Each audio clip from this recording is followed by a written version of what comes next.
Well, ladies and gentlemen, thank you so much for watching my show once again. Today, I'm joined by a wonderful friend of mine, longtime friend, and an amazing world traveler, Luke Vorster. Luke, thank you so much for coming on. My pleasure. So, what I want to talk to you about, you've traveled all around the world, many different countries, many different times, and one country you keep coming back to is Israel. And I think you have a pretty good understanding of the Israeli-Palestinian conflict. Now, as a pretty boorish American that's very, um, very into myself and all that, we typically Americans don't pay attention to foreign policy very much, but pretty much every American is aware that there's something big on that border between Israel and Palestine. Would you mind talking a little bit about your experience, your history with it? Yeah, sure. To preface, I definitely would not consider myself an expert in any way, or have anything more than an above average, I guess, understanding of the conflict, which is only gained from being there a couple of times. But basically, I've been, as you know, I've been to Israel twice. I went once in 2014 for 3 weeks, and I just got back from spending the summer there, little around 2.5 months. I was interning with a human rights organization called Israel in Tel Aviv, and just traveling around a bit. But as far as what those experiences have kind of opened my eyes to in regards to the Israeli-Palestinian conflict, I was just talking to someone about this. It was really interesting. The first time I was there, I was only there for 3 weeks in 2014.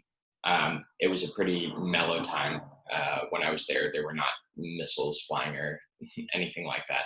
But the time that I was there, I spent mostly in Israel. I was also volunteering with an organization, but it was a very small organization called Hands of Mercy in Sderot, which is the southern tip of Israel near the Gaza Strip. So right in the war zone. They have a bomb shelter on every block. It's like a very conflict-ridden area.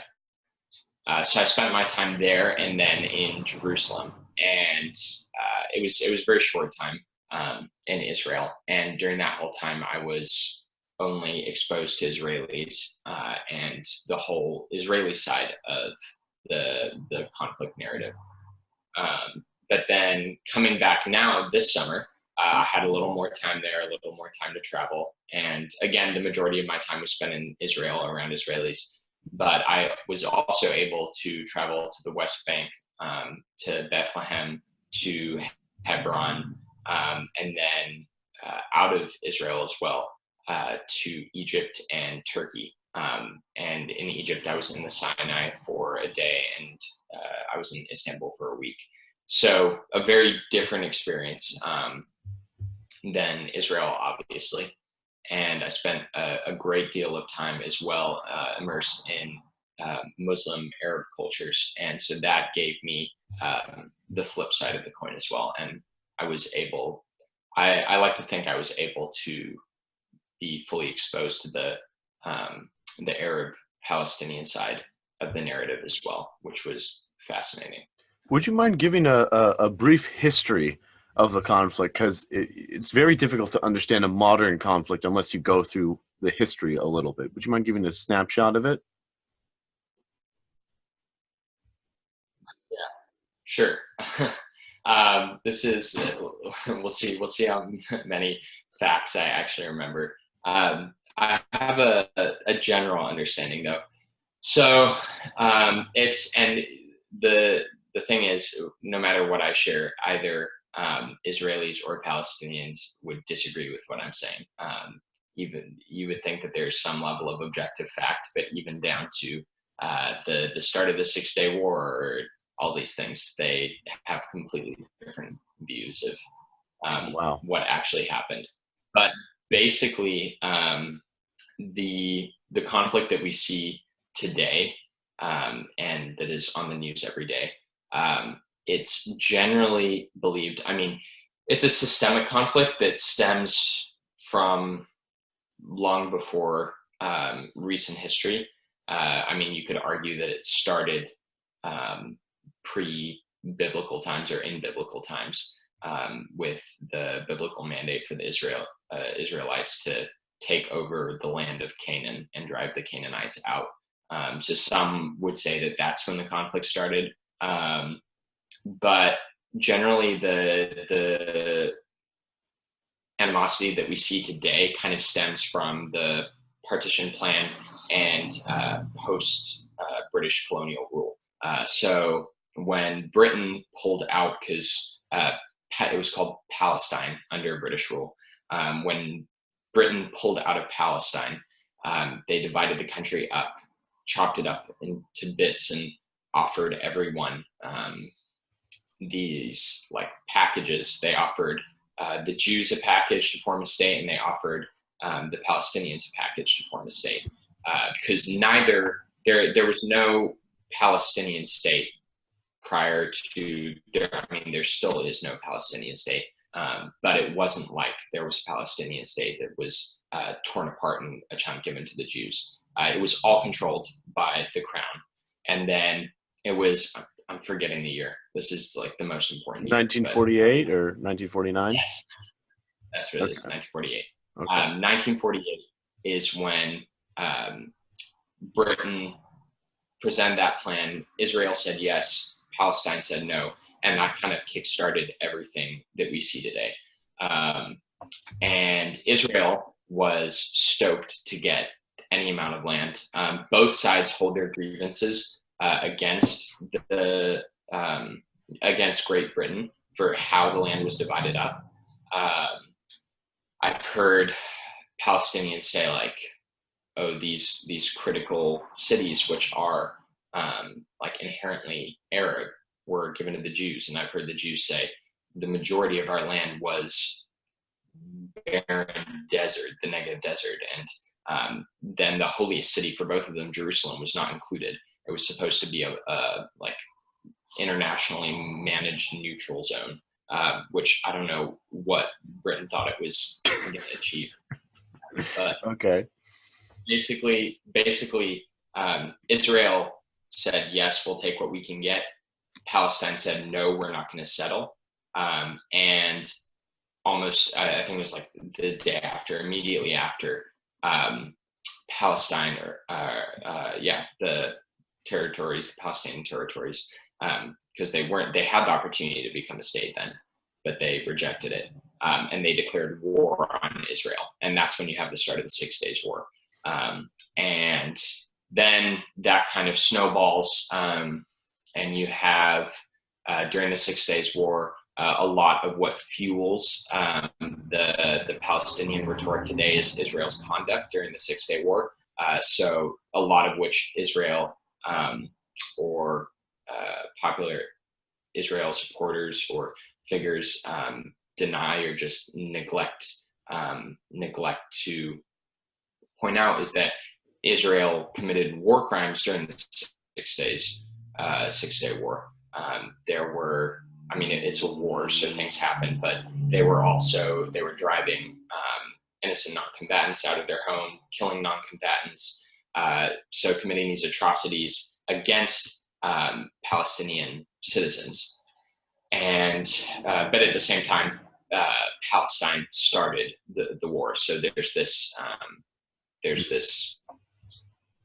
struggle of viewpoints and narratives. But then following that, you have the First Intifada and the Second Intifada, and the other wars interspersed between Israel and the surrounding nations.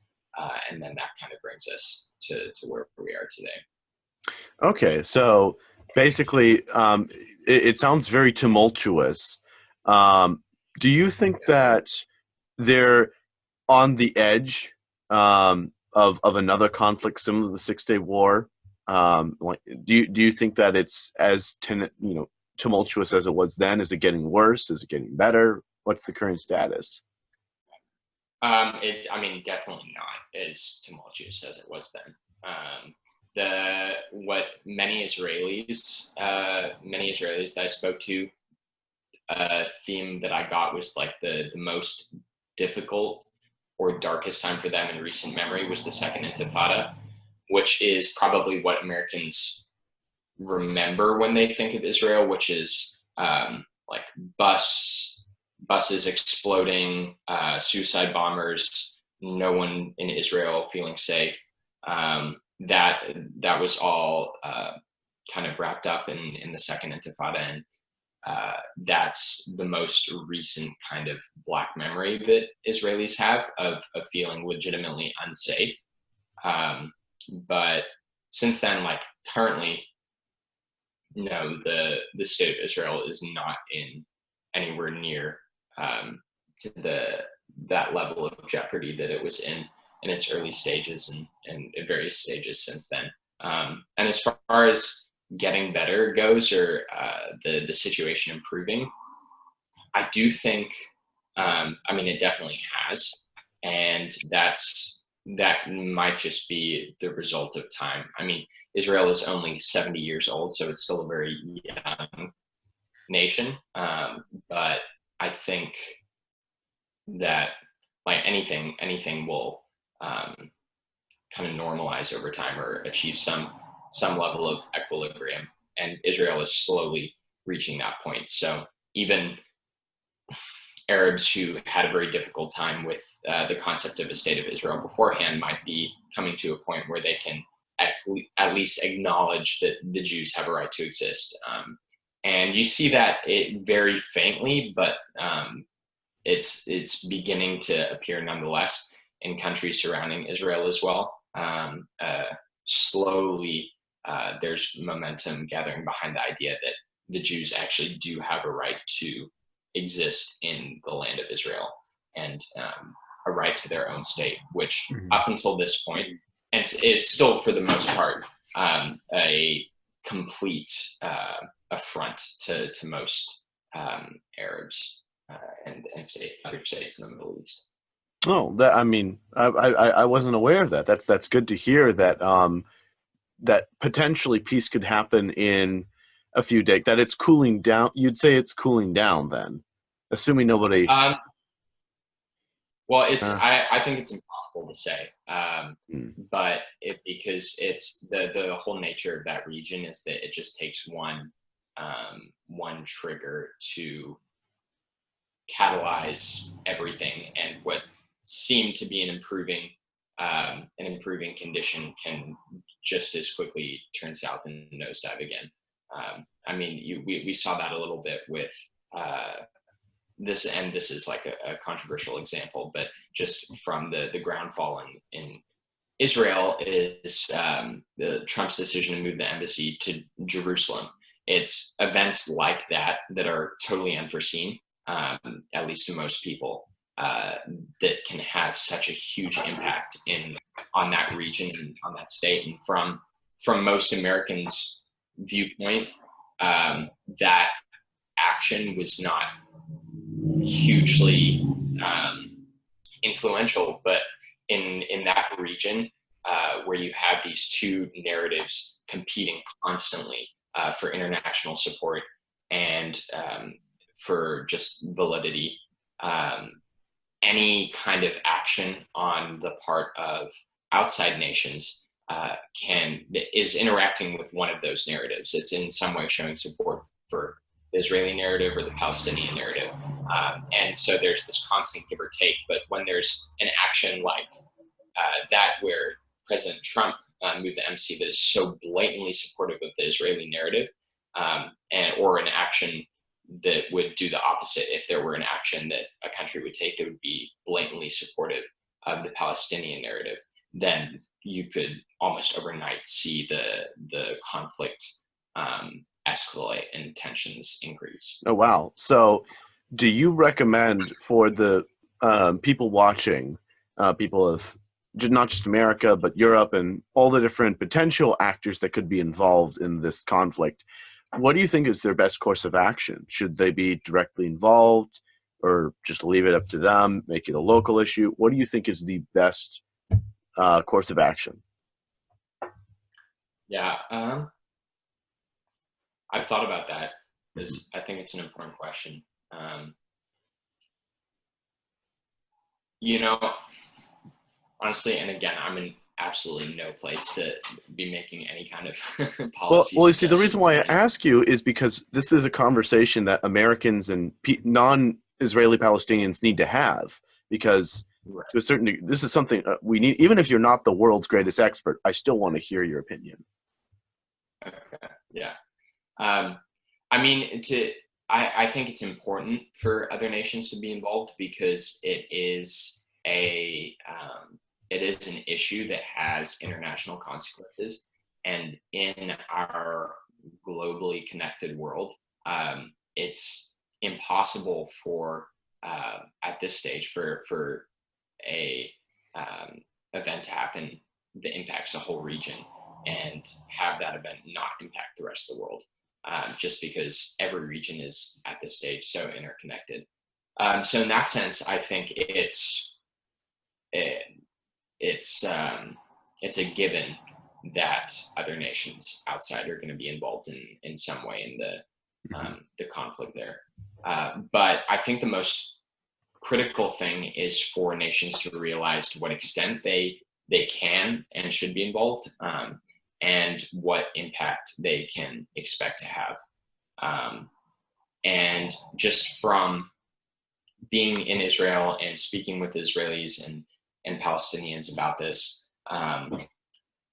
it kind of became apparent to me that so much of the conflict can only be resolved by um, a widespread grassroots level change of like paradigm shift, essentially on both sides, which is not something that diplomats from any country in the world can achieve.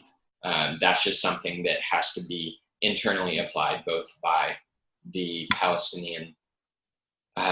the Palestinians and by the Israeli government. That requires intentional rhetoric, or an intentional national rhetoric, one of tolerance and understanding, and really seeking to sit down across from your neighbor and understand their narrative and understand why it is true for them, and what these events have looked like and how they have played out for them. And for that to take place, I think requires first and foremost just probably a lot more time, because you have with the Arab states, literally ingrained in their culture and in their history is the status of Jews living peaceably within an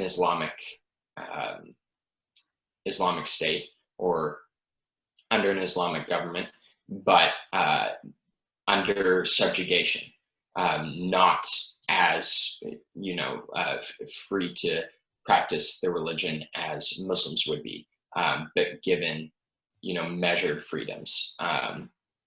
And for them to come to terms with the idea of Jews having their own state, their own sovereign state governed by Jews for Jews in land that was at one time owned by Muslims, governed by Muslims, is an astronomical ideology shift that they have to come to terms with. So that just takes time, and that takes leaders within Arab communities fostering um,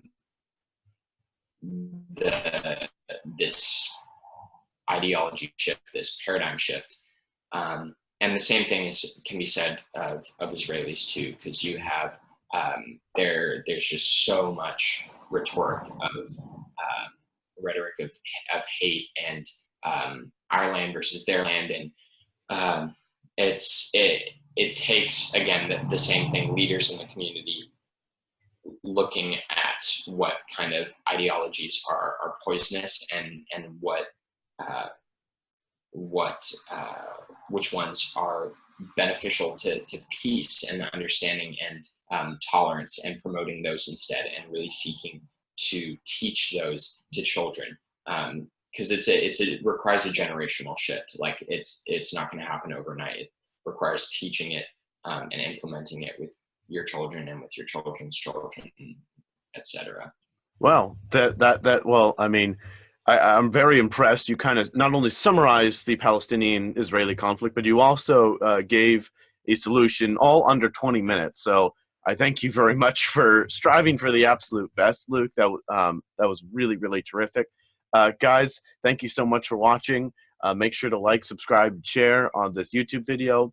This as Luke stressed, an extremely important message that we need to keep circulating, continuing this conversation. Please write in the comments if you're a Palestinian or an Israeli. Love to hear your thoughts and how you could see a resolution to this conflict. Luke, thank you so much for joining in. This has been a great conversation.